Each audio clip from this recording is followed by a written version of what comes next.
তো আমাদের নেত্রকোনা পাঁচগাঁও ঘোরা শেষ, চুনামাটির পাহাড় ঘোরা শেষ। এখন আমরা চলে যাব মহেশখোলা।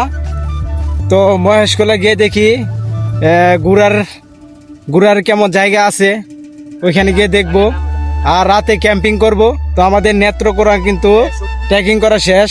কমলাকান্দা পাঁচগাঁও ঘুরে তখন আমাদের শরীরটা একবারে ক্লান্ত। সারাদিন ট্রেকিং আর হাঁটাহাঁটির পর প্রচন্ড ক্ষুধাও লেগেছিল, কিন্তু আশেপাশে তেমন কোনো খাবারের হোটেল ছিল না। তাই আর দেরি না করে একটা অটো নিয়ে রওনা হলাম মহেশখোলা বাজারের দিকে। শরীরটা ক্লান্ত ছিল ঠিকই, কিন্তু অটোতে যেতে যেতে রাস্তার দুই পাশের প্রাকৃতিক সৌন্দর্য দেখে মনটা আবার ভালো হয়ে গেল। সবুজ পাহাড়, গাছপালা আর দূরে পাহাড়ের সারি, কখনো গাছের ফাঁক দিয়ে আবার কখনো খোলা মাঠে ওপাশে পাহাড় দেখা যাচ্ছিল। মনে হচ্ছিল শুধু গন্তব্য নয়, গন্তব্যে যাওয়ার পথটা আমাদের ভ্রমণের একটা অংশ।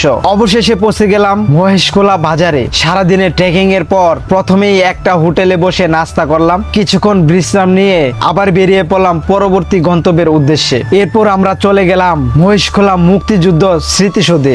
এটা শুধু একটা স্মৃতিসৌধ নয়, এর সঙ্গে জড়িয়ে আছে আমাদের মহান মুক্তিযুদ্ধের ইতিহাস।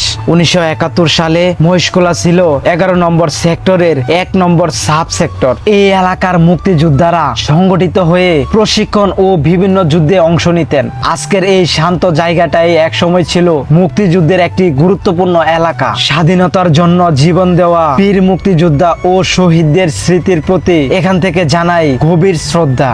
স্মৃতিসৌধ ঘোরার পর আবার শুরু হলো আমাদের ট্রেকিং। এবার আমরা এগিয়ে গেলাম বাংলাদেশ ভারত সীমান্তের দিকে। হাঁটতে হাঁটতে চারপাশের দৃশ্য যেন আরো সুন্দর হয়ে উঠেছিল। দুই পাশে বিশাল সবুজ মাঠ, মাঠের মধ্যে গরু চড়ছে, দূরে পাহাড় আর গাছপালা, সব মিলে একবারে শান্ত নিরিবিলি একটা পরিবেশ।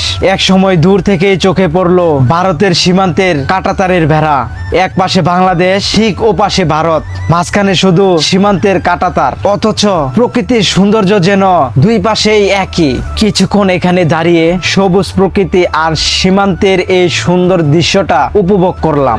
ভাই, এটা তো ইন্ডিয়ান সাইড না? এটা কোন জায়গা? জায়গার নাম হচ্ছে এটা বর্তমান মেঘালয়। মেঘালয় না? তারপরে বর্ডার সাইডে। তো এখানে যদি আমি বিয়ে করি একটা, তো আমার কি কি কাগজ লাগতে পারে? আচ্ছা, মনে হয় কি কি কাগজ লাগতে পারে ভাই? আপনি তো বাংলাদেশের নাগরিক না? ভাই পাত্র আছে না কয়েকটা? ভাই কিছু লাগে না, একদম কোনো কাগজ লাগে না? না কোনো কিছু লাগবে না। এখানে তো বেশিরভাগ মানুষ মুসলিম না? তাহলে তো কবুল বলে বিয়ে হয়ে গেছে। না হেঁটে এগুলো আর কিছু লাগবে না, মনে লাগবে না। এই পাশে দিয়ে গেলে কিছু লাগবে না। ও, তাহলে তো আরো বেশি ভালো। আধা ঘন্টা লাগবে ভাই।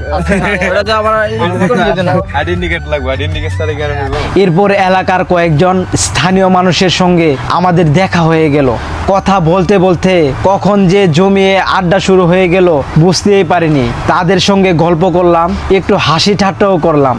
অচেনা জায়গায় এসে স্থানীয় মানুষের সঙ্গে মিশে যাওয়ার আনন্দটা আসলে আলাদা। এর মধ্যে সন্ধ্যা হয়ে আসছিল, তখন চিন্তা হলো রাতটা কোথায় কাটাবো। এলাকার মানুষদের জিজ্ঞাসা করতেই তারা বললেন কাছেই একটা মাদ্রাসা আছে, চাইলে সেখানে রাতটা কাটাতে পারি। তাই আমরা তিনজন চলে গেলাম সেই মাদ্রাসার দিকে। সারাদিনের ট্রেকিং এর পর শরীর তখন বেশ ক্লান্ত, রাতটা সেখানেই কাটিয়ে দিলাম। পরদিন সকালে ঘুম থেকে উঠে দেখি মাদ্রাসার ছাত্র আর হুজুররা আমাদের দেখতে এসেছে। সবার কাছ থেকে বিদায় নিয়ে ব্যাগপত্র গুছিয়ে আবার বেরিয়ে পড়লাম। এরপর আমরা চলে গেলাম মহেশখোলা বাজারে। এখান থেকে শুরু হলো আমাদের নতুন গন্তব্যের পথে যাত্রা।